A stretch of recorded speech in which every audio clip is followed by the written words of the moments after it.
안녕하세요. 장동준입니다. 2019학년도 고1 9월 학평 해설을 담당하게 되었습니다. 앞서서 이제 1부와 2부는 조아란 선생님과 함께 했을 것이고요. 3부와 4부는 저와 함께 합니다.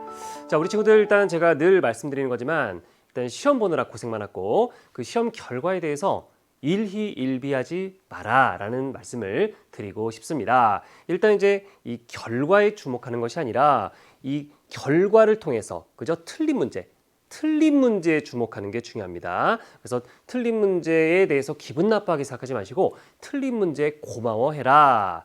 왜 그러냐면 이 틀린 문제가 나의 약점을 알려주는 그런 고마운 도구가 되기 때문입니다. 그래서 약점을 잘 체크해서 보완하면 다음 시험에 더 잘 볼 수 있다라는 말씀을 드리고 싶어요. 그러면 우리 친구들 3부 시작해 보도록 합니다. 3부는 24번부터 26번 해당되는 세트부터 시작할 건데요. 기술 지문입니다. 상당히 우리 친구들이 이제 어려워했을 것 같던 그런 이제 지문이라고 생각해요. 지문과 문제 상당히 난도가 높았다라고 볼 수 있겠습니다. 그러면 한번 볼까요? 지문부터 한번 보도록 하겠습니다. 전자레인지 지문이에요. 기술 지문. 일단 문단을 나누셔야죠. 그래서 옆에다가 이렇게 이제 문단 표시를 해주세요. 실전에서 1, 2, 3, 4 심리적으로 이 문단을 나눠두잖아요. 이 문단을 쭉 나눠주면은 이 긴 글이 어느 정도 이렇게 정리가 되는 느낌이 들면서 심리적으로 안정이 됩니다. 그래서 옆에 문단 표시를 꼭 해주시고요. 첫 번째 문단이에요. 전기 레인지는 용기를 가열하는 방식에 따라 하이라이트 레인지와 인덕션 레인지로 나눌 수 있다. 첫 번째 문장 보면 이렇게 생각이 들죠. 전기 레인지에 대한 얘기를 하는구나. 그런데 지금 보니까 첫 번째 문장에서 용기를 가열하는 방식, 이게 기준이 되는 것이고, 이 기준에 따라서 하이라이트, 하이라이트 레인지와 그 다음에 인덕션 레인지로 나눌 수 있다라고 했어요. 그러면 이제 예측이 되죠.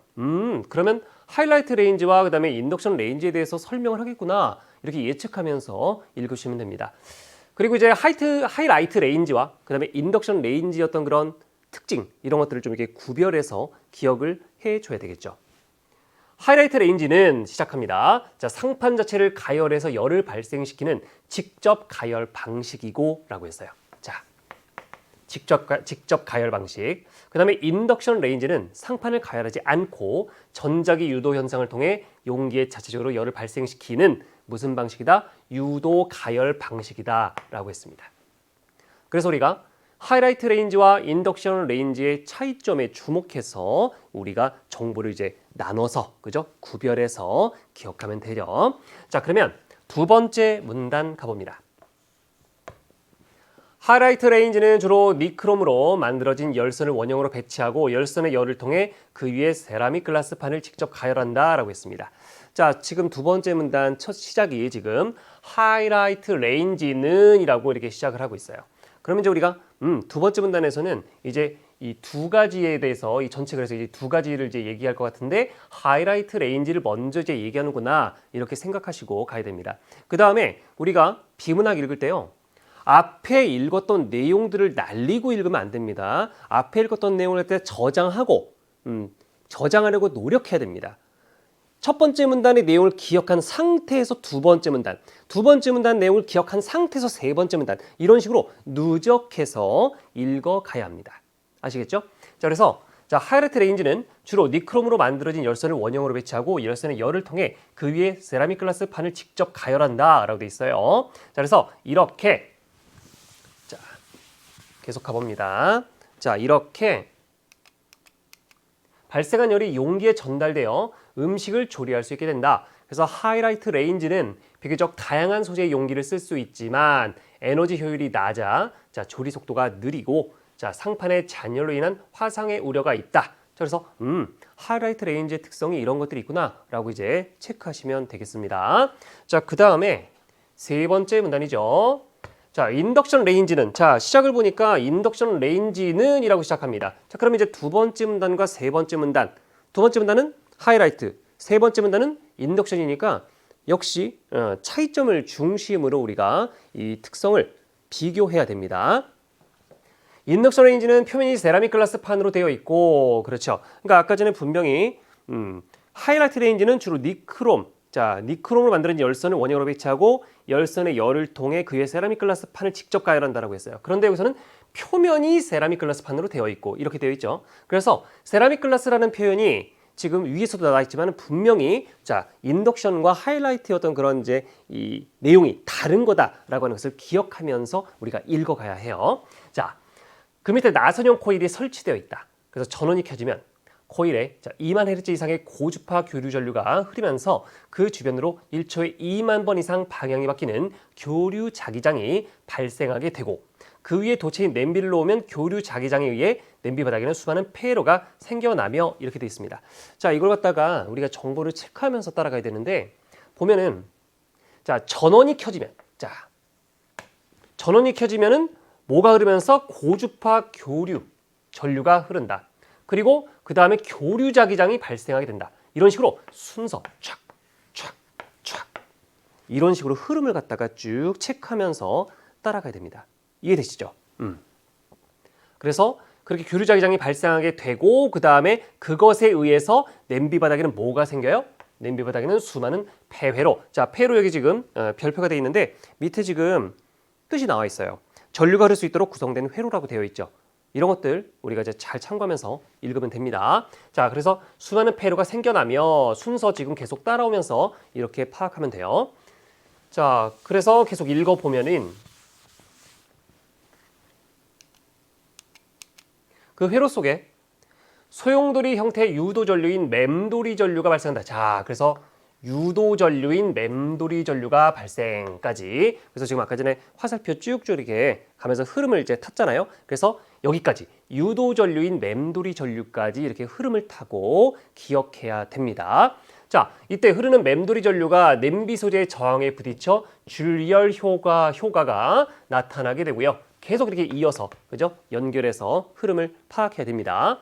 자, 줄열 효과가 나타나게 되고 이에 의해 냄비 열이 이에 의해 냄비의 열이 발생하게 되는데 자, 이때 맴돌이 전류의 세기는 나선형 코일에 흐르는 전류의 세기에 비례한다. 비례.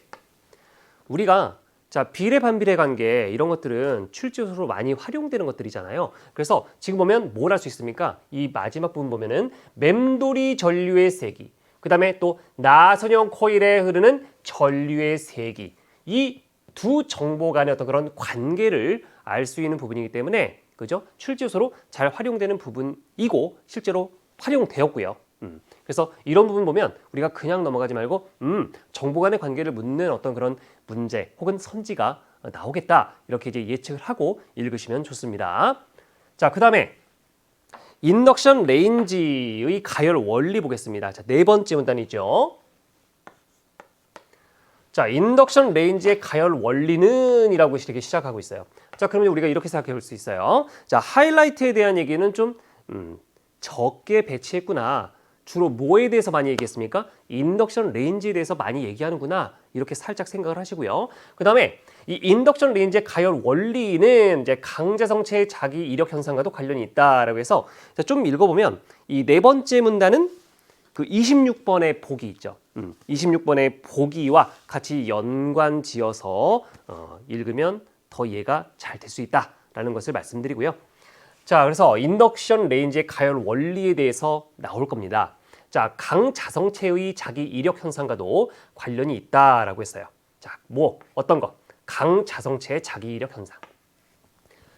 일반적으로 물체는 자기장의 영향을 받으면 자석의 성질을 갖게 되는데 이것을 자화라고 하면서 자화에 대한 개념이 나왔어요. 자, 근데 자화된 물체를 자성체라고 한다.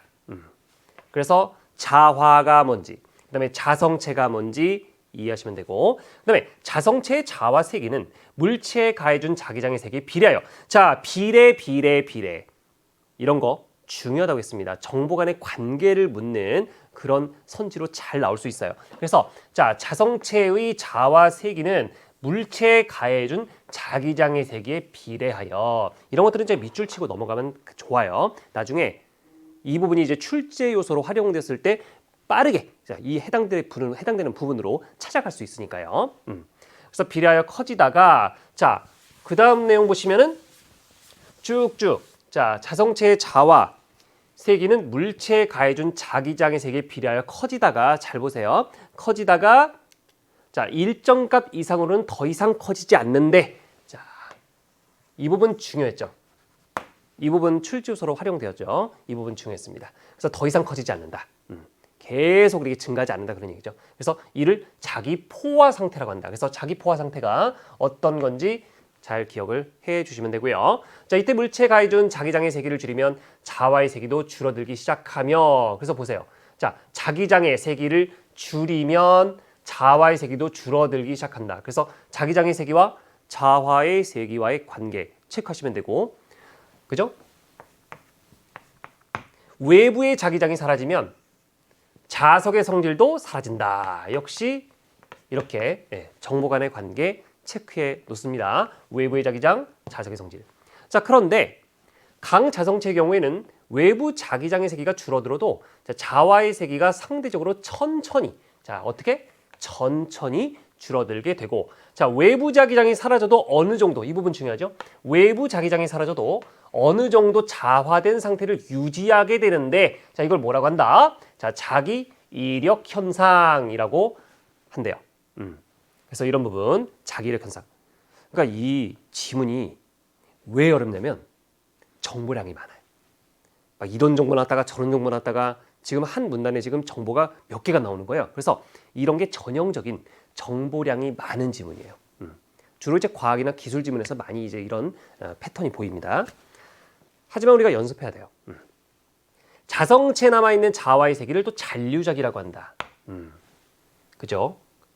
그리고 처음에 가해준 외부 자기장의 역방향으로 일정 세기 자기장을 가해주면 자와의 세기가, 자와의 세기가 0이 되고, 자기장을 더 세게 가해주면 반대쪽으로 커져 자기 포화 상태가 된다. 자, 이 부분은 그 26번의 보기 나와 있는 이제 그 부분과 연결시켜서 잘 보시면 이해가 더 잘 돼요.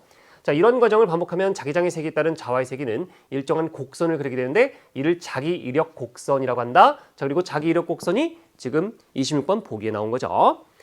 이 과정에서 자기 에너지는 열 에너지로 전환되어 자성체의 온도를 높이는데, 이때 발생하는, 자, 이 부분.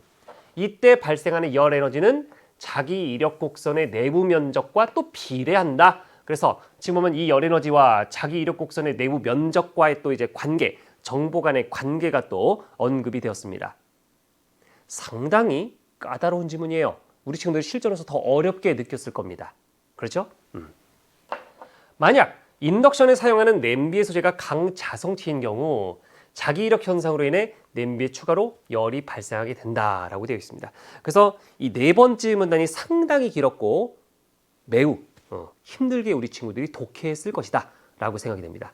아마 많은 자극이 되었을 것 같아요. 자, 마지막 문단입니다. 이러한 가열 방식 때문에 인덕션 레인지는 음식 조리에 필요한 열을 낼 수 있도록 뭐라고 되어 있냐면은 저항이 크면서 강자성체인 용기를 사용해야 한다는 제약이 있다라고 되어 있어요. 다시 한번. 자, 인덕션 레인지는 강자성체인 용기를 사용해야 돼요. 그죠? 중요한 정보죠. 또한 고주파 전류를 사용하기 때문에 조리 시 전자파에 대한 우려도 있다. 하지만 직접 가열 방식보다 에너지 효율이 높아 순식간에 용기가 가열되기 때문에 상대적으로 빠르게 음식을 조리할 수 있다라고 되어 있습니다. 자, 지금 이거는 이제 첫 번째 문단에서 직접 가열 방식, 또 유도 가열 방식 이런 게 나왔었는데요. 지금 보면 보세요. 직접 가열 방식보다라고 되어 있습니다. 그래서 이런 부분도 이제 비교, 대조를 활용한 어떤 그런 이제 문제가 나올 수 있다라는 것을 우리가 이제 예측해 볼 수 있겠고요. 그래서 에너지 효율이 높아 순식간에 용기가 가열되기 때문에 상대적으로 빠르게 음식을 조리할 수 있다. 이런 것들도 체크해 주시고요. 그래서 비례, 반비례, 또 비교, 대조 이런 부분들은 체크하면서 읽으시면 상당히 우리가 도움을 받을 수 있어요. 문제 풀 때. 그리고 무엇보다 상판이 직접 가열되지 않기 때문에 발화에 의한 화재 가능성이 매우 낮고 뜨거운 상판에 의한 화상 등의 피해로부터 비교적 안전하다는 장점이 있다. 자, 이렇게 해서 하여튼 네 번째 문단이 가장 읽기가 힘들었을 것이다. 그렇게 생각이 됩니다. 이번 세트에서 기술 지문 세트에서 가장 어려웠던 것은 역시 26번이겠죠. 예, 그다음에 이제 그다음으로 25번이 어려웠고 뭐 24번은 뭐 그냥 할 만했고요. 자, 그래서 일단 우리 친구들이 25번과 26번을 잘 이제 보시면 좋겠습니다. 일단 24번 문제부터 보도록 할게요. 자, 기억과 니은에 대한 설명으로 적절한 것은입니다. 자, 기억은 뭐예요? 기억은 직접 가열 방식이죠. 그다음에 니은은 유도 가열 방식입니다. 자, 1번부터 볼까요? 1번, 기억은 유도 전류를 이용하여 용기를 가열한다 라고 되어 있습니다. 자, 유도 전류를 이용해서 용기를 가열하는 것은 기억이 아니라 뭐예요? 니은이죠. 그래서 첫 번째 문단에 보면 인덕션 레인지가 유도 가열 방식이라고 나와 있고요. 두 번째 문단에서 이제 인덕션 레인지에 대한 설명을 보면 유도 전류인 맴돌이 전류가 발생하여 냄비에 열이 발생한다 나와 있습니다. 그러니까 지금 1번 선지는 적절하지 않은 선지임을 우리가 확인할 수 있죠. 자, 이거는 니은에 대한 얘기였어요. 니은에 대한 얘기. 근데 기억이라도 있으니까 틀린 거다. 2번, 니은은 상판을 가열하여 그 열로 음식을 조리한다 라고 되어 있는데요. 자, 상판을 가열해서 그 열로 음식을 조리하는 것은 니은이 아니라 기억이죠. 첫 번째 문단에서 인덕션 레인지는 상판을 가열하지 않고 뭐라고 했어요? 상판을 가열하지 않고, 그렇죠? 전자기 유도 현상을 통해서 용기에 자체적으로 열을 발생시키는 이제 유도 가열 방식, 이것을 쓴다라고 나와 있기 때문에 니은은 상판을 가열하는 방식이 아니다. 따라서 2번 선지도 적절하지 않다. 3번 보겠습니다. 기억은 니은에 비해 상대적으로 화상의 위험이 적다라고 되는데, 자, 니은은 상판을 직접 가열하지 않기 때문에 상대적으로 기억보다 화상의 위험이 적죠. 그래서 3번 선지 역시 적절하지 않습니다. 이거는 또 이제 마지막 문단에서 근거를 찾을 수가 있죠. 그 다음에 4번, 기억은 니은과 달리 빠른 시간 안에 용기를 가열할 수 있다라고 했는데, 자, 니은은 기억보다 에너지 효율이 높기 때문에 용기를 더 빨리 가열할 수 있어요. 자, 다섯 번째 문단, 마지막 문단을 보면 유도 가열 방식이 직접 가열 방식보다 에너지 효율이 높아 순식간에 용기가 가열되기 때문에 상대적으로 빠르게 음식을 조리할 수 있다라고 하는 것을 확인할 수 있거든요. 그래서 4번 순지는 적절하지 않습니다. 그러면 이제 정답은 5번인데, 니은은 기억보다 사용할 수 있는 용기 소재의 제약이 많다. 이게 정답이죠. 자, 니은은 전자기 유도 현상을 이용하기 때문에 저항이 크고 강자성체인 소재 용기를 사용해야 한다라는 점에서, 자, 기억보다 사용할 수 있는 용기 소재에 제약이 많습니다. 그래서 마지막 문단 보시면, 자, 인덕션 레인지는 음식 조리에 필요한 열을 낼 수 있도록 소재의 저항이 크면서 강자성체인 용기를 사용해야 한다는 뭐가 있다? 제약이 있다라는 표현이 있어요. 따라서 5번 선지는 적절한 선지다, 이렇게 얘기할 수 있습니다. 5번이고요. 다음 우리 25번 문제 보겠습니다. 자, 윗그릇 바탕으로 보기에 전기 레인지를 이해한 내용으로 적절하지 않은 것입니다. 자, 보기를 보면 딱 봤을 때, 자, 지금 윗그릇 바탕으로 보기에 전기 레인지라고 했는데 지금 안에 구조를 보면 맴돌이 전류, 뭐 교류자기장 이런 표현이 나와 있는 걸 봐서 이것은 무슨 레인지다? 인덕션 레인지다라고 하는 것을 금방 알아챘을 거예요. 자, 그러면 당연히 이 선지 근거도 이제 인덕션 레인지에 나와 있는 내용을 이제 중심으로 확인을 해줘야 되겠죠. 지금 보면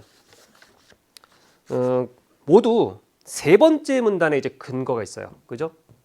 선지 5개가 모두 세 번째 문단에 연결이 되어 있습니다. 물론 이제 여기서 하나가 지금 잘못된 거긴 한데요. 자, 1번 보겠습니다. A에 고주파 교류 전류가 흐르면 B가 만들어지는군 이라고 되어 있는데요. 자, 지금 세 번째 문단에 주목해 주시면 되겠습니다. 자, 세 번째 문단의 두 번째 줄 보면 이런 얘기 써 있죠. 전원이 켜지면 코일에 2만 헤르츠 이상의 고주파 교류 전류가 흐르면서 그 주변으로 1초에 2만 번 이상 방향이 바뀌는 교류자기장이 발생하게 되고 라고 언급되어 있습니다. 따라서 적절한 선지임을 확인할 수 있고요. 2번, B의 영향을 받으면 교류자기장의 영향을 받으면 C의 냄비의 바닥에 D 맴돌이 전류가 발생하는군 이라고 했습니다. 자, 세 번째 문단의 네 번째 줄 보면은 교류자기장에 의해서, 자, 냄비 바닥에는 수많은 회로가 생겨나며 그 회로 속에 소용돌이 형태의 유도 전류인 뭐가? 자, 맴돌이 전류가 발생한다라고 되어 있어요. 그래서 역시 적절한 선지다. 이렇게 얘기할 수 있습니다. 다음 3번 보면 C 소재의 저항이 커지면 냄비 소재의 저항이 커지면 자 B의 세기, 교류 자기장의 세기도 커지겠군. 자 그럼 이건 뭐예요? 정보 간의 관계를 묻는 거죠. 지금 C 소재의 저항과 그 다음에 교류 자기장 세기와의 관계를 묻는 그런 선지다. 제가 늘 강조했던 정보 간의 관계를 파악하라 라고 늘 강조하는데 바로 이 선지가 바로 이제 그런 선지예요. 자 그러면 보세요. 파악할 수 있는지. 그런데 지금 보면 자 다시 한번 냄비 소재의 저항, 그 다음에 교류 자기장의 세기와의 관계를 묻는 선지인데 자 일단 저항이라는 말이 이제 세 번째 문단에 어디에 있냐면 이 부분에 있어요. 자 흐르는 맴돌이 전류가 냄비 소재의 저항, 여기 저항이라는 표현이 있죠. 저항에 부딪혀 출열 효과가 나타나게 되고 이에 의해 냄비에 열이 발생하게 되는데 뭐 이때 맴돌이 전류의 세기는 나선형 코일에 흐르는 전류의 세기에 비례한다. 그러니까 여기서는 맴돌이 전류가 흐르면 냄비 소재의 저항에 의해서 열이 발생한다 라는 정보밖에 없어요. 그러니까 냄비 소재의 저항과 그 다음에 교류자기장의 세기와의 관계를 알 수 있는 그 근거가 지금 제시되어 있지 않다. 따라서 3번 선지는 적절하지 않은 선지죠. 왜냐하면 이 관계를 파악할 수 있는 어떤 그런 내용이 없어요. 지문에. 그래서 3번이 정답이다. 이렇게 볼 수 있습니다. 자, 그 다음에 4번 보면 D의 세기는 맴돌이 전류의 세기는 A, 코일에 흐르는 전류의 세기에 비례하겠군 이라고 했는데요. 자, 세 번째 문단 마지막 문장 보면 다 세 번째 문단과 연결돼요. 그래서 세 번째 문단 마지막 문장 보면 맴돌이 전류의 세기는 나선형 코일에 흐르는 전류의 세기에 비례한다. 제가 이거 아까 체크하면서 읽으라고 그랬죠. 자, 그래서 이 부분을 봤을 때 자, 4번 선지는 적절하다. 이렇게 볼 수 있겠죠. 역시 4번 선지도 이제 정보 간의 관계를 묻는 그런 선지였습니다. 그 다음 5번 D가 흐르면 자 맴돌이 전류가 흐르면 C 냄비 소재 저항에 의해 열이 발생하는군. 자 이거 방금 제가 3번 선지 설명할 때 읽어드렸는데요. 자 세 번째 문단 밑에서 네 번째 줄 보면 자 맴돌이 전류가 냄비 소재의 저항에 부딪혀 출열 효과가 나타나게 되고 이에 의해 냄비에 열이 발생하게 되는데 이렇게 언급되어 있습니다. 따라서 5번은 적절한 선지임을 확인할 수 있죠. 맞죠?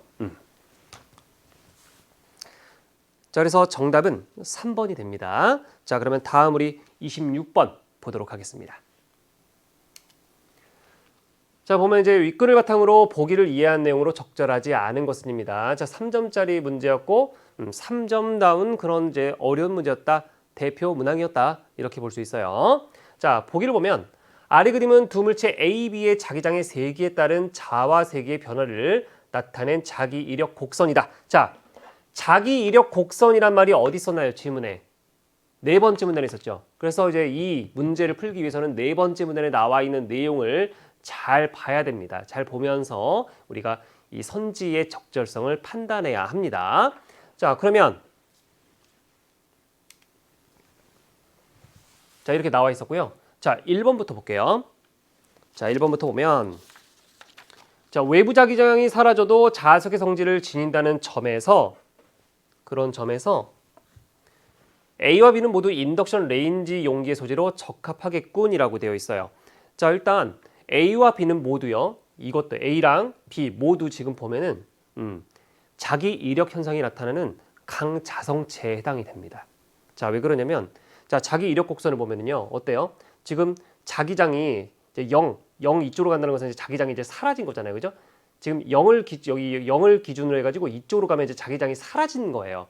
근데 지금 자기장이 사라졌음에도 불구하고 어떻습니까? 지금 아직 자화가 남아있죠. 지금. 그렇죠? 이런 걸 봐서 지금 보면 다섯 번째 문단에서 강자성체가 인덕션 레인지 용기의 소재로 적합하다라는 내용이 나와 있고 그 다음에 지금 외부 자기장이 사라져도 지금 자화의 세기가 남아있는 걸로 봐서 1번 선지는 적절한 선지임을 확인할 수 있습니다. 맞죠? 그래서 1번은 적절하고 다음 2번 보겠습니다. 자, A 소재의 용기 외부에 가해지는 자기장의 세기가 커질수록 발생하는 열 에너지의 크기는 계속 증가하겠군이라고 되어 있습니다. 이것도 보면은 정보 간의 관계를 묻는 거죠. A 소재 용기 외부에 가해지는 자기장의 세기와 그 다음에 발생하는 열 에너지의 관계, 열 에너지 크기와의 관계. 자, 보면은 우리 네 번째 문단, 자, 지문에서 네 번째 문단 네 번째 줄 보면 이런 얘기가 있어요.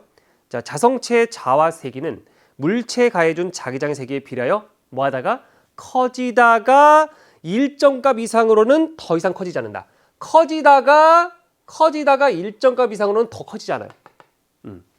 그래서 이를 자기포화 상태라고 한다. 그렇죠? 네.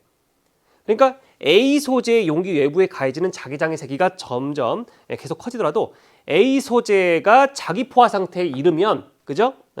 이르면 자와의 세기는 더 이상 커지지 않는다. 그러니까 자기 에너지가 전환되어 발생하는 열 에너지의 크기도 계속 증가할 수는 없겠죠. 그래서 여기서 지금 2번 선지에서 틀린 부분은 어떤 부분이에요? 바로 여기. 계속 그렇게 증가하는 거 아니란 말이죠. 그죠? 이거는 여기 자기력 곡선을 봐도 알 수 있고 지문의 내용을 통해서도 알 수 있죠. 그래서 이 계속이란 말을 간과했다면, 그죠? 이게 함정이죠, 이게. 그러니까 이 계속이라고 하는 것이. 그래서 2번 선지를 제대로 판단을 못했을 것이다. 이 계속이란 말을 간과했다면. 그래서 계속 증가하는 것이 아니다. 따라서 2번 선지는 적절하지 않은 선지입니다. 2번이 정답이었죠? 그 다음에 3번인데요. 인덕션 레인지의 전원을 차단했을 때 A 소재 용기가 B 소재의 용기보다 잔류자기의 세기가 더 크겠군이라고 했습니다. 자, 인덕션 레인지의 전원을 차단하게 되면 자기장의 세기는 0이 되겠죠. 근데 이제 보기에 여기 지금 자기력 곡선을 보면 지금 남아있는 자와의 세기를 보세요. 자, 전원을 딱 끄게 되면은 이제 자기장의 세기가 이제 0 없는 거예요. 근데 지금 이 상황에서 보면은 어때요? 지금 A 소재, 자, A 소재의 용기가 B 소재의 용기보다 지금 잔류자기 세기가 더 크잖아요. 그죠? 지금 보면 A가 더 크잖아요. 그래서 3번은 적절하다. 이렇게 볼 수 있겠습니다. 이해되시죠? 그 다음에 4번입니다. 용기의 잔류자기를 제거하기 위해서는, 그러니까 이제 얘네들을 갖다 이제 제거하려면 B 소재의 용기보다 A 소재의 용기에 더 큰 세기의 자기장을 가해 줘야겠군이라고 했습니다. 자, 지금 보기의 자기 이력 곡선에서 알 수 있듯이 지금 보면 A 소재의 잔류자기가 지금 B 소재의 잔류자기보다 크기 때문에 B 소재의 용기보다 A 소재의 용기에 더 큰 세기의 자기장을 가해 줘야죠. 따라서 4번은 적절한 선지가 되겠습니다. 5번인데요. 자, B 소재의 용기는 A 소재의 용기보다 자기장의 변화에 따라 발생하는 열 에너지가 적겠군이라고 했어요. 적겠군. 자, 이 선지를 판단하기 위해서는 우리 네 번째 문단 잠깐 볼까요? 네 번째 문단 밑에서 다섯 번째 줄 보면은 자기 에너지는 열 에너지로 전환되어 자성체의 온도를 높이는데 이때 발생하는 열 에너지는 자기력 곡선의 내부 면적과 비례한다 라고 나와 있어요. 그러니까 보기에 지금 자기력 곡선을 보면은 지금 A 소재의 내부 면적이, 그죠? A 소재의 내부 면적이 지금 B 소재의 내부 면적보다 크기 때문에 5번 선지는 지금 적절하다, 이렇게 볼 수 있겠습니다. 그죠? 그래서 정답은 2번이 됩니다. 2번. 자, 그러면 자, 이번에는 우리 27번부터 이제 30번 세트를 가보도록 하겠습니다. 과학이었는데요. 쉬웠어요. 과학에서 자, 물화 생지가 있잖아요. 과학에 보면 그 세부 과목들이. 근데 여기서 이제 생명과학이 나왔는데 물론 생명과학도 이제 어렵게 내면 어렵게 낼 수 있어요. 그런데 지금 지문의 길이도 짧고 지문도 평이했고 문항들도 다 전반적으로 평이했다. 그래서 이제 기술 지문이 상당히 어렵게 느껴졌을 것이고 과학 지문은 뭐 쉽게 접근했을 것이다 라고 판단이 됩니다. 한번 볼까요? 내용도 그렇게 어렵지 않아요. 자, 첫 번째 문단 보면 우리 몸에는 외부의 환경이나 미생물로부터 스스로를 지키기 위한 자기 방어 시스템이 있는데 이걸 뭐라고 하냐면 자연 치유력이라고 한다. 그래서 우리 몸은 이상이 생겼을 때 자기 진단과 자기 수정을 통해 이를 정상적으로 회복하기 위해 노력한다. 그러니까 우리 몸에는 우리 몸을 자연스럽게 자유롭게 말고 자연스럽게 치유하는 그런 힘이 있다, 그런 얘기죠. 말 그대로 자연 치유력이죠. 그래서 인체의 자연 치유력 중 하나인 오토파지. 자, 오토파지는 자, 인체 자연 치유력 중 하나예요. 자, 오토파지는 세포 안에 쌓인 불필요한 단백질과 망가진 세포 소기관을 분해해서 세포의 에너지원으로 사용하는 현상이다. 그 오토파지는 좋은 거 안 좋은 거예요? 오토파지는 좋은 거죠. 그죠? 그래서 두 번째 문단 보면 자, 평소에는 우리 몸이 항상성을 유지할 정도로 오토파지가 최소한으로 일어나는데 자, 인체가 오랫동안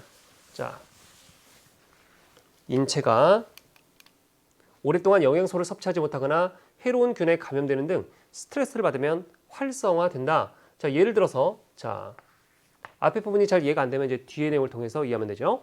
예를 들어 밥을 제때 먹지 않아 영양분이 충분히 공급되지 않으면 우리 몸은 오토파지를 통해 생존에 필요한 아미노산과 에너지를 얻는다라고 되어 있습니다. 그러니까 오토파지는 되게 중요한 어떤 그런 역할을 하는 거죠. 이외에도 몸속에 침투한 세균이나 바이러스를 오토파지를 통해 제거하기도 한다. 그래서 오토파지가 이제 어떤 역할을 하는지에 대해서 간략하게 나와 있습니다. 그냥 쭉쭉 읽을 수 있죠, 그죠? 특별히 어려운 내용이 없어요. 그냥 읽으면 되는 부분이고요. 그러면 우리 세 번째 문단. 그렇다면 오토파지는 어떤 과정을 거쳐 일어날까? 그럼 당연히 그 뒤에 나와 있는 내용은 이것에 대한 답이겠죠. 그래서 오토파지가 이제 어떤 과정을 거쳐서 일어나는지 우리가 보면 됩니다. 자, 세포 안에 불필요한 단백질과 망가진 세포 소기관이 쌓이면 세포는 세포막을 이루는 구성 성분을 이용해서 이가 뭐예요? 이거는 이거죠. 불필요한 단백질과 망가진 세포 소기관. 이것을 이중막으로 둘러싸 작은 주머니를 만드는데 그 주머니가 바로 오토파고솜이라고 한대요. 그래서 지금 흐름을 쭉 이 과정이니까 자, 순서를 갖다가 쭉쭉 따라오면서 그죠? 읽어야 됩니다. 오토파고솜이라고 해요. 자, 오토파고솜 이라고 부른다. 그래서 오토파고솜은 세포 안을 둥둥 떠다니다가 누구를 만나서 자, 리소좀을 만나서 합쳐집니다.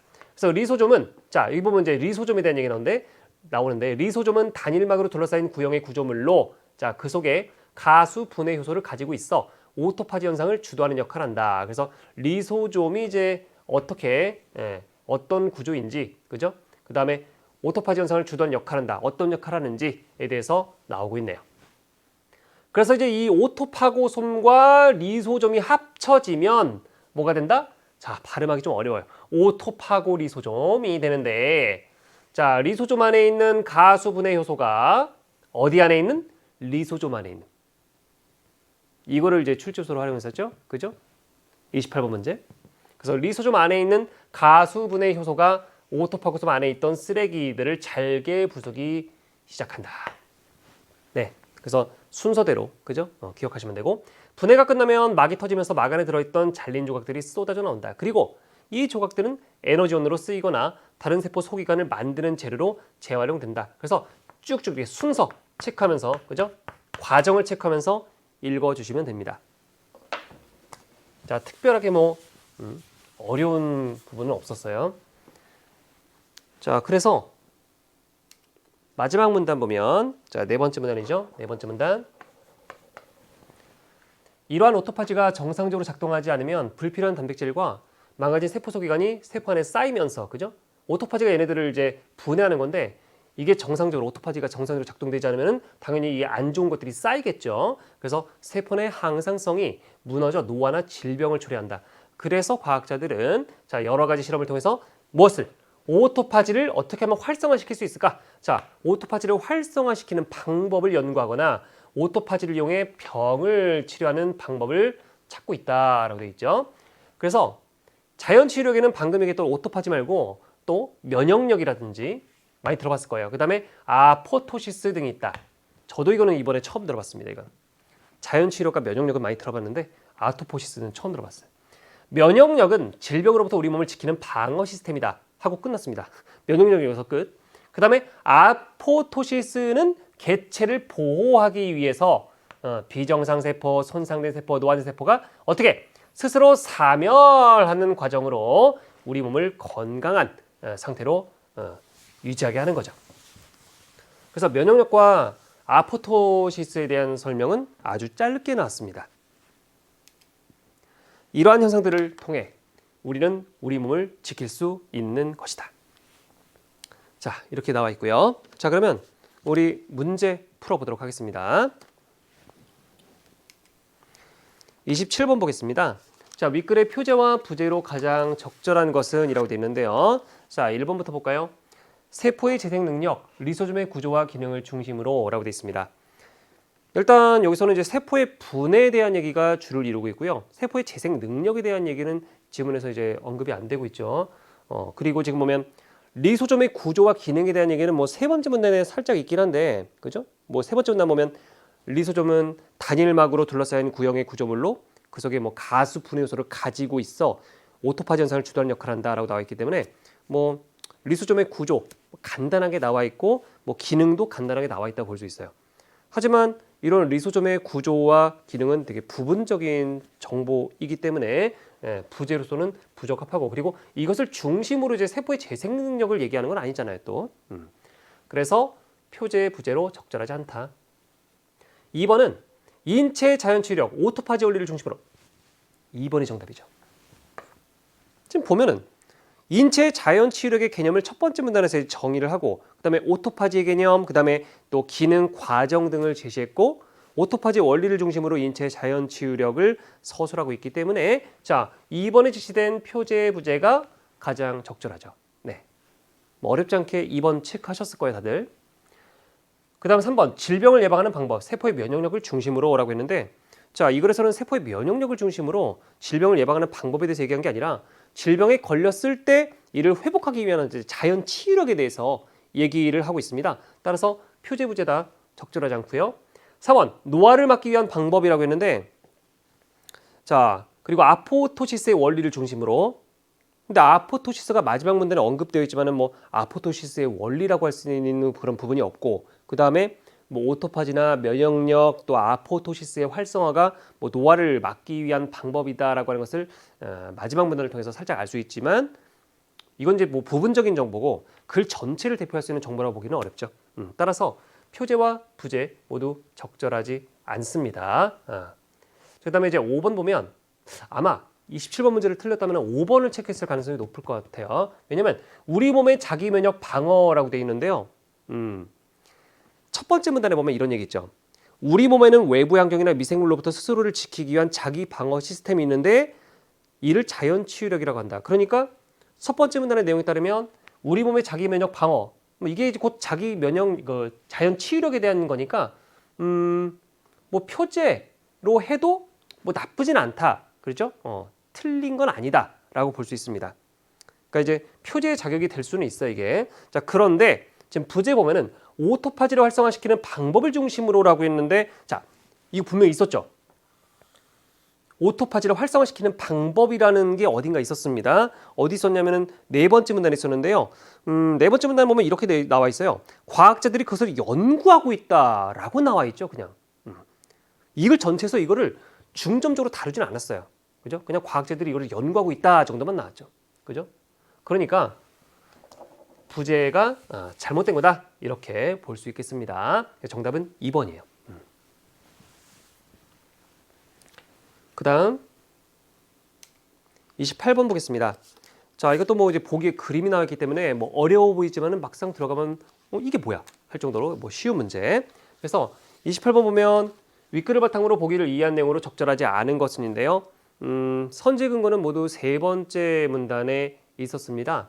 자, 보면은 자, 그림 쭉 나와 있고요. 자, 기억, 니은, 디귿, 리을 쭉 나와 있습니다. 자, 그러면 1번부터 바로 들어갈게요. 세포 안에 기억이 쌓이면 오토파지가 일어나겠군. 그러니까 지금 이거는 이제 다 오토파지가 일어나는 어떤 과정을 가지고 이제 문제를 낸 건데, 보면 세포 안에 기억이 쌓이면 오토파지가 일어나겠군. 자, 세 번째 문단 전체 내용을 보면은 세포 안에 불필요한 단백질과 망가진 세포 소기관이 쌓일 때 이제 오토파지의 과정이 일어난다라는 것을 알 수가 있죠. 자, 그래서 적절한 선지라고 볼 수 있고요. 그 다음에 2번 니은은 기억을 이중막으로 둘러싸 작은 주머니로 만든 것이겠군이라고 했는데요. 자, 세 번째 문단의 세 번째 줄 잠깐 보세요. 자, 거기 보면 세포는 세포방을 이루는 구성 성분을 이용해 이가 뭐랬어요? 불필요한 단백질과 망가진 세포 소기관, 그죠?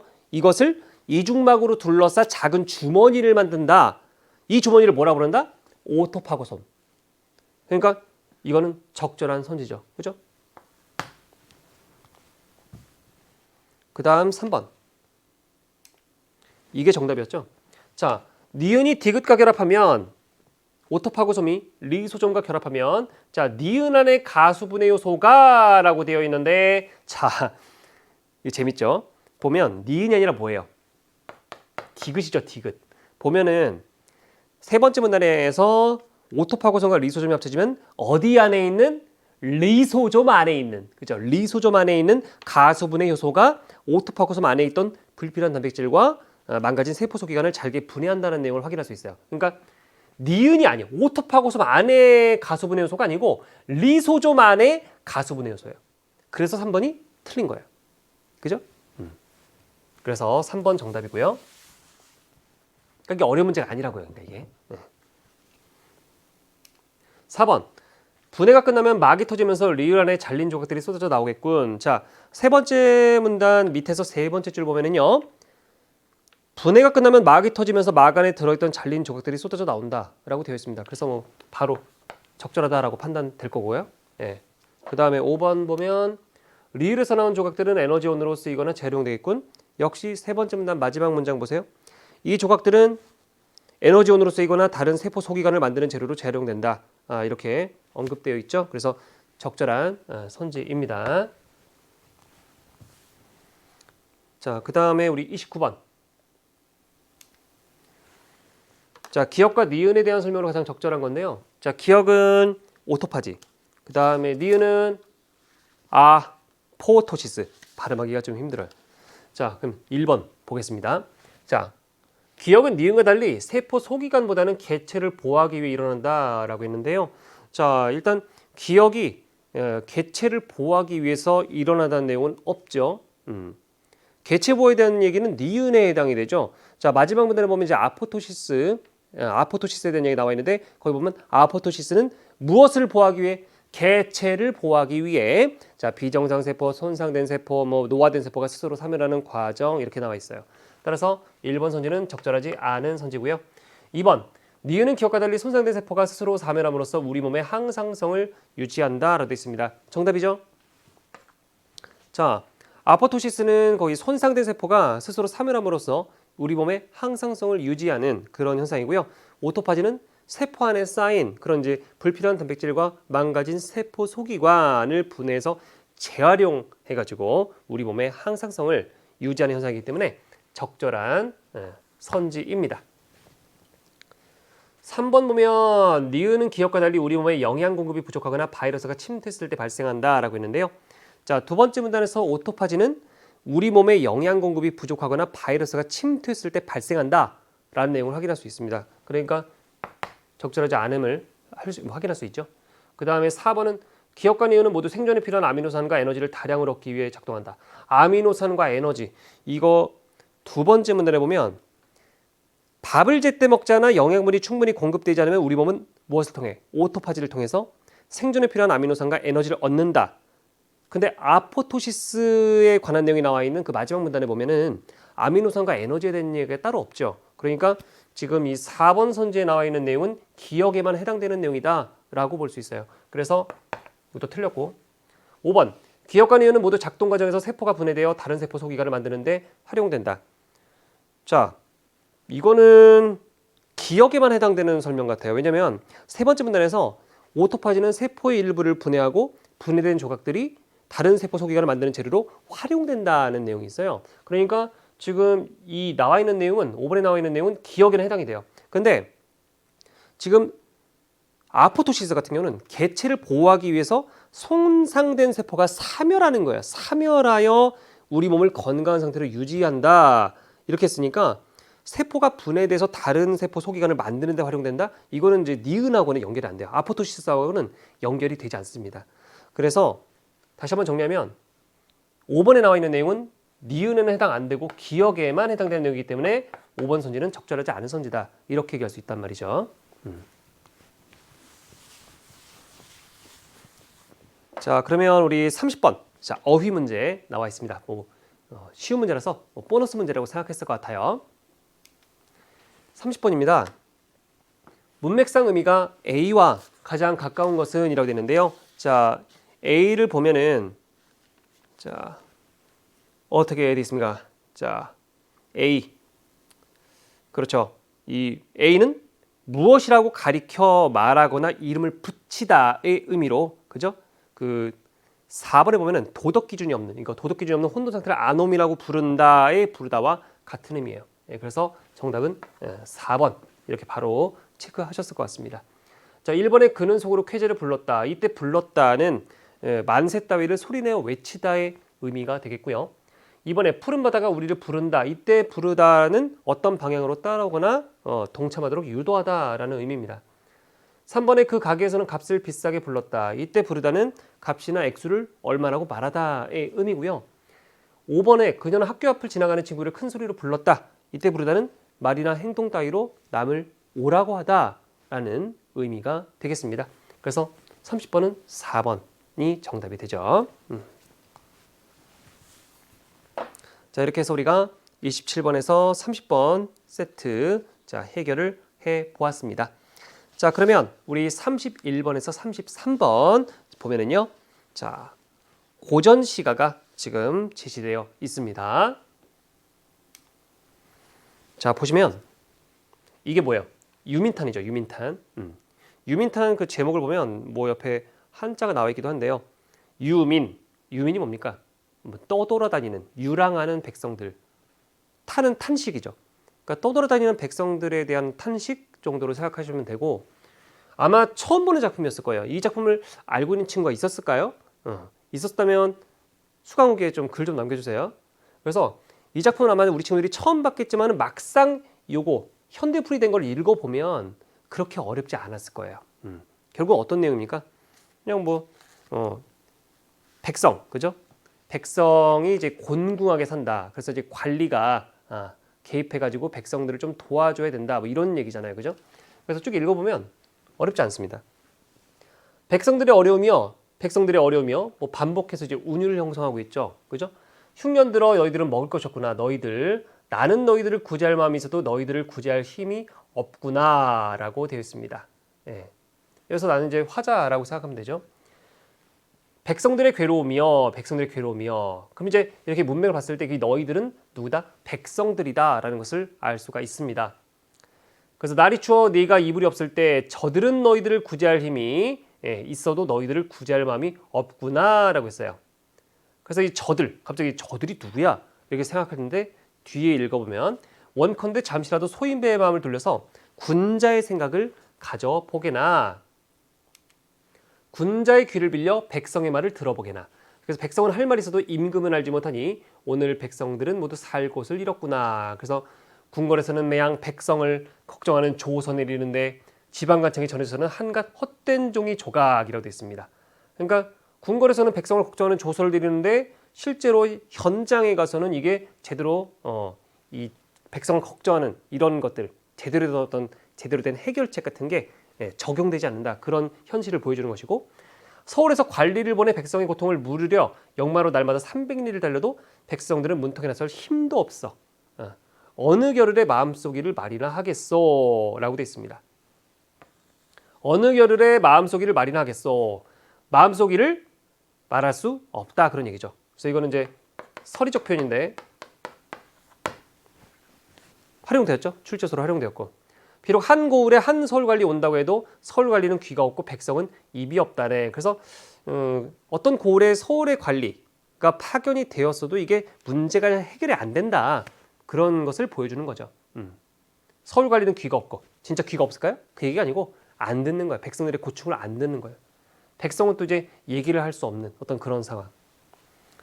자, 그러면 이제 우리가 앞에 나와 있는 그 저들이라고 하는 것은 관리들이다라고 우리가 생각해 볼 수 있겠죠. 지배층들. 급회양 같은, 자, 어휘풀이 되어 있습니다. 급회양은 사람 이름인데 중국 한나라 때 선정을 베푸는 것으로 유명한 태수다, 그죠? 그래서 급회양 같은 착한 관리를 불러다가 아직 죽지 않은 백성을 구해본만 못하리라, 이렇게 끝납니다. 자, 그래서 백성을 걱정하고 그죠? 관리들이 이 백성에 대해서 백성의 어떤 어려움을 해결해 줘야 되지 않는가? 또 급회양 같은 어떤 그런 착한 관리가 등장해야 되지 않겠는가? 자, 이런 얘기를 지금 보여준 것이고요. 내용 어렵지 않았죠? 그 다음에 이건 좀 어려울 수 있어요. 이게 지금 이제 이별의 장육당육가인데 이것도 아마 우리 친구들 처음 봤을 겁니다. 그리고 이거 어려운 거예요. 저만 어려운가요? 그게 아니고 어려운 거예요, 실제로. 근데 내용을 파악하는 것은 어렵지 않은 게 왜냐하면 33번의 보기에 이 작품에 대한 정보가 잘 나와 있어요. 그래서 그거를 참고해서 이거를 읽는다면은 많이 어렵지는 않았을 것이다 라고 생각이 돼요. 보면은 내 이미 백구 있고 백구도 나를 잊네 라고 했습니다. 그래서 여기서 보면 이제 뭔가 자연에 동화된, 그죠? 자연에 동화된 어떤 이렇게 물화일체 경지가 느껴져요. 그래서 둘이 서로 잊었으니 누군지 모르리라 해갔는데 둘이 서로 잊었으니 누군지 모르겠다. 마치 백구를 갖다가 무슨 친구처럼 사람처럼 이렇게 표현하는 것 같죠? 그래서 백구를 의인화했음을 우리가 확인할 수 있어요. 자, 언제나 해용을 만나. 자, 해용은 그냥 밭에 사는 늙은이 정도로 해석하면 되는데요. 언제나 해용을 만나 이 둘을 가려냈고 이렇게 얘기합니다. 그래서 그냥 자연과 한 몸이 되어 살아가는 어떤 삶에 대해서 얘기를 한 것이고요. 그 다음에 두 번째는 자, 붉은 잎 산에 가득. 자, 빈 강에 쓸쓸할 때라고 했습니다. 쓸쓸할 때. 그래서 뭔가 지금 화자가 이제 쓸쓸한 정서를 지니고 있다라는 것을 잠깐 확인할 수 있는데요. 근데 이제 보면 이제 가랑비 낚시터의 낚싯대가 제맛이다라고 해서 낚시를 즐기는 어떤 그런 풍류도 지금 나와 있고요. 근데 여기 보면 세상에 득 찾는 물이다. 뭡니까? 득이라고 하는 것은 이익. 그래서 이익을 추구하는 무리, 이익을 위해서 다툼을 서슴지 않는 그런 무리들. 그래서 그런 무리가 어찌 알기 바라리라고 했습니다. 그래서 세상에 득 찾는 무리, 이익을 추구하는 무리를 어찌 알기 바라리, 알기를 뭐 바라지 않는다 그런 의미이기 때문에 이것도 서리적 표현이 살짝 쓰인 거다라고 볼 수 있어요. 출제소에 활용됐고. 그다음에 내 귀가 시끄러움 내 바가지 버리려면 내 귀를 씻은 셈에 내 손은 못 먹이리라고 되어 있습니다. 뭔 소리인지 모르겠죠. 그래서 아예 지금 전체가 다 지금 이 부분을 어휘풀이로 줬습니다. 보면은 이렇게 돼 있죠. 벼슬 제안을 듣고 귀가 더럽혀졌다면 영수의 귀를 씻은 허유와 그물을 소에게도 먹이지 않으려 했다는 소배 고사에서 차용했다. 그러니까 이 지금 작품이 중국의 고사를 많이 인용했다라고 하는 것이 아주 큰 특징인데요. 지금 보면 이 부분을 통해서 벼슬하는 것을 부정적으로 보고 있다라는 것을 이제 우리가 확인할 수 있죠. 그 정도로 확인 가능하죠. 그래서 여기 보면 공명. 자, 공명을 뭐라고 했어요? 해진 신이다. 이것도 안 좋은 편이잖아요. 다 떨어진 어떤 신. 그래서 공명은 해진 신이다라고 해가지고 공명을 되게 부정적으로, 그죠? 마이너스. 부정적인 어떤 그런 것으로 지금 보고 있음을 확인할 수 있어요. 공명에 대한 부정적 인식. 그래서 여기서 공명에서 벗어나서 즐겨보세라고 했습니다. 그래서 부귀공명을 되게 멀리하는 어떤 그런 삶을 추구하는 것을 보여주고 있어요. 자, 그 다음에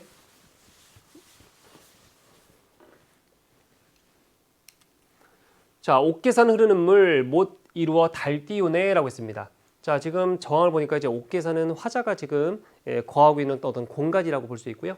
그래서 흐르는 물 못 이루어 달 띄우네. 그래서 뭔가 이렇게 자연 친화적인 어떤 삶을 살고 있는 화자가 느껴지죠. 맑으면 갓근 씻고 흐리거든 달 씻으리라고 했습니다. 자, 이거는 이제 굴원의 어부사의 또 한 대목이에요. 그래서 이것도 이제 중국 고사를 인용한 부분인데요. 어찌다 세상 사람 청탁 있는 줄 모르는고라고 했습니다. 그래서 청탁을 모르며 맑고 흐림을 모르며 세상 속에 살고 있는 사람들 이제 약간 비판하는 어떤 그런 느낌인데요. 그래서 여기서는 이제 그런 거죠. 청탁을 모르며 맑고를 모르며 그냥 세상 속에서 이제 묻혀 있는 어떤 사람들에 대해서 비판하는 거다. 그래서 자연 속에서 살고 있는 내가 훨씬 더 좋다. 이런 뉘앙스를 지금 보여주고 있는 거죠. 자, 그래서 이렇게 우리가 확인해 볼 수 있겠고요. 문제 보겠습니다. 31번입니다. 자, 가와 나에 대한 설명으로 가장 적절한 것은인데요. 자, 1번. 자, 이 문제는 문학 개념어를 잘 모르면 어려울 수 있어요. 가는 나와 달리 색채 대비를 통해 시적 분위기를 환기하고 있다라고 했는데 일단 둘 다 색채 대비가 없어요. 그래서 1번은 적절하지 않고요. 2번 가는 나와 달리 선경우정의 방식을 통해 시상을 전개하고 있다. 선경우정은 이제 풍경을 먼저 제시하고 뒤에 화자의 정서를 제시하는 건데 둘 다 선경우정의 방식이 쓰였다고 볼 수가 없어요. 그래서 2번 적절하지 않고 3번 나는 가와 달리 대구적 표현을 사용하여 시적 운율감을 형성하고 있다라고 했습니다.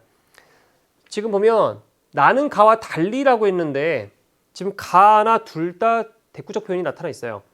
자, 가 보면은 서울 관리는 귀가 없고 백성은 입이 없다네. 서울 관리는 귀가 없고 백성은 입이 없다네. 서로 지금 대꾸를 이루고 있죠. 그 다음에 나에서도 보면 내 이미 백구 있고 뭐 백구도 나를 잇네. 이런 식으로. 그죠? 그래서 대꾸가 지금 다 나와 있어요. 그래서 나는 가와 달리가 아니죠. 가와 나 모두죠. 그래서 이것도 틀렸고. 4번 가와 나 모두 서리적 표현을 활용하여 시적 의미를 부각하고 있다라고 되어 있는데 자 4번이 정답이죠. 네. 자 보면은 가에서는 어느 겨를에 마음속 일을 말이나 하겠소. 그러니까 이거는 이제 마음속 일을 말할 겨를이 없다라는 것을 의문형으로 표현한 것이니까 서리적 표현이 지금 쓰인 거다. 그러니까 이 부분이 서리적 표현이다라고 할 수 있고. 그래서 이러한 서리적 표현을 통해서 자신의 고통을 말조차 할 수 없는 그런 이제 백성들의 안타까운 현실을 이제 보여주는 것이고요. 그 다음에 나에서는 세상에 득차는 물이 어찌 알기 바라리라는 서리적 표현을 통해서 속세적 가치를 추구하지 않고 자연 속에서 옳고 그름을 분간하며 살고자 하는 어떤 화자의 마음을 지금 보여주고 있어요. 그래서 서리적 표현 모두 활용된 거예요. 5번 가와 나 모두 자연물의 인격을 부여하여 화자의 정서를 드러내고 있다. 자연물의 인격을 부여? 의인법인데 일단 가에는 의인법이라고 볼 수 있는 부분이 없죠. 의인법이 쓰였다고 하는 의인법이 쓰였다고 볼 수 있는 그런 부분이 없고요. 나에서는 있죠. 첫 번째 내 입이 백구 있고 백구도 나를 잇네. 둘이 서로 잊었으니 누군지 모르리라. 그래서 백구를 의인화하고 있으면 알 수가 있죠. 그래서 5번 선지의 내용은 나에만 해당되는 내용이다라는 것을 알 수가 있으니 자 5번 선지도 적절하지 않은 선지죠. 그 다음 32번 기역부터 디귿에 대한 설명으로 적절하지 않은 것입니다. 자, 정답은 바로 1번 되죠. 기역은 자신들의 삶을 돌보지 않는 니은을 원망하고 있다라고 했는데 자, 니은이 백성들을 구제하고 싶어도 구제할 힘이 없는 화자임을 알 수 있지만 기역이 그 화자를 원망한다는 내용은 전혀 찾을 수 없거든요. 따라서 1번이 적절하지 않은 거죠. 너무 쉬웠던 문제. 2번 니은은 기역을 구제하지 못하는 것에 안타까움을 느끼고 있다라고 했는데 나는 너희들을 구제할 마음이 있어도 너희들을 구제할 힘이 없구나라는 표현이 있죠. 그래서 기역, 그러니까 백성들을 구제하고 싶으나 능력이 되지 않는 화자의 안타까움이 드러나 있어요. 그래서 적절하고 3번 니은은 디귿이 군자 같은 생각을 갖기를 바라고 있다. 자, 뭐 군자의 생각을 가져보게나 또 군자의 귀를 빌려 이런 표현을 통해서 화자가 디귿이 군자와 같은 생각을 갖기를 바라고 있다는 것을 알 수가 있어요. 4번 디귿은 기역의 삶을 구제할 힘을 지니고 있다. 자, 이거 4번, 5번은 좀 같이 보셔야 될 것 같아요. 디귿은 기역의 삶을 구제할 힘을 지니고 있다. 디귿은 기역이 겪고 있는 문제를 해결하지 않고 있다. 저들은 너희들을 구제할 힘이 있어도 너희들을 구제할 마음이 없구나라는 부분을 통해서 이 디귿은 기역의 삶을 구제할 힘을 지니고 있지만은 기역이 겪고 있는 문제를 해결하지 않고 있음을 알 수 있죠. 한 번 해결되죠. 그래서 적절합니다. 4번, 5번. 그 다음 우리 3부의 마지막 문제, 우리 33번 보겠습니다. 자, 보기를 참고하여 나를 감상한 내용으로 적절하지 않은 것입니다. 이 보기가 있어서 나가 그렇게 많이 어렵지 않았어요. 자, 한번 읽어볼까요? 나는 갑자사후로 인해 유비되었다 풀려난 작가가 옥계산에 은거하며, 그래서 옥계산은 그죠? 아까 제가 말씀드렸듯이 이 화자가 지금 거하고 있는 공간입니다. 이 작품을 통해 작가는 세속적 가치를 멀리하고 자연 속에서 자연과 하나 되어 풍류를 즐기는 삶을 추구하고 있음을 보여주고 있다. 또한 옳고 그름을 분간하지 못하는 사람들을 비판하면서 분별 있는 삶의 자세에 대한 의지도 드러내고 있다. 옳고 그름을 분간하지 못하는 사람들을 비판한다. 이거 마지막에 있었죠. 어찌다 세상 사람 청탁이 있는 줄 모르는 고, 그거랑 연결 지으면 되죠. 자, 그러면 적절하지 않은 건데 1번 한번 볼까요? 자, 백구와 나가 서로 잊어 누군지 모른다는 것에서 화자가 자연과 하나가 된 삶을 살고 있음을 보여주는군. 그렇습니다. 백구와 나가 서로 잊어 누군지 모른다는 것은 지금 화자가 자연에 동화된 어떤 무라일체 경지에 도달했다라는 것을 의미해요. 그래서 1번 선지는 적절한 것이고요. 2번 빈강에서 쓸쓸해하는 모습에서 뭐 있었습니다. 거기 보면 붉은 잎 산에 가득 빈강에 쓸쓸할 때, 그러니까 쓸쓸하다라는 게 있었으니까 빈강에서 쓸쓸하는 모습은 분명히 있어요. 오케이. 자, 그런데 그 모습에서 유배되었다 풀려나도 득 찾는 무리로부터 벗어나기 어려운 화자의 현실이 드러나는 거예요? 아니죠. 자, 분명히 뭐라고 했습니까? 득 찾는 무리를 알기를 바라지 않는다 라고 말했잖아요. 그죠? 그래서 이 부분을 통해서 공명을 추구하는 세속의 사람들과 거리를 두고 살겠다라는 그런 의지를 보여주기 때문에 자, 이번은 적절한 선지가 아니죠. 그죠? 그러니까 지금 이 모습과 이 뒤에 나와 있는 내용이 지금 연결이 안 돼요. 예. 그래서 2번 정답입니다. 그 다음에 3번 공명을 해진신에 비유한 곳에서 비유했죠. 지금 보면 공명은 해진 신이니 라는 표현 있죠. 그래서 화자가 세속적 삶의 가치를 멀리하고 있음이 드러나는 건 그렇습니다. 자, 세속적 삶의 가치인 이 공명이라고 하는 것을 해진 신에 비유했기 때문에 화자가 세속적 가치인 이 공명을 그죠? 부정적으로 보고 있음을 알 수가 있어요. 적절하고 4번 자, 옥계산에서 물달과 함께 지내는 모습에서 화자의 자연친화적 삶의 태도가 드러나는군. 네, 옥계산 자연 공간이죠. 그 다음에 물달 자연물, 그러니까 그런 자연물과 함께 지내니까 자연친화적 삶의 태도 오케이 되죠? 판단되고 5번 세상 사람을 청탁을 모르는 사람들로 여기는 것에서 맑고 탁함을 분간할 수 있어야 한다는 화자 인식이 드러나는 건 그렇습니다. 그래서 그 마지막에 보면 이제 그 마지막 수에 보면 어찌타 세상 사람 청탁 있는 줄 모르는 거, 그러니까 이 청탁을 알아야 한다. 맑고 탁함을 분간할 수 있어야 한다라는 어떤 그런 화자 인식이 드러난다고 볼 수가 있죠. 그래서 5번도 적절합니다. 자, 그래서 자 3부 해설을 모두 마치도록 하겠습니다. 자, 우리 친구들 고생 많았고요. 자, 4부 해설에서도 우리 친구들 많은 것을 배워갈 수 있었으면 좋겠습니다. 우리 모두 4부 해설에서 만나도록 합시다. 감사합니다.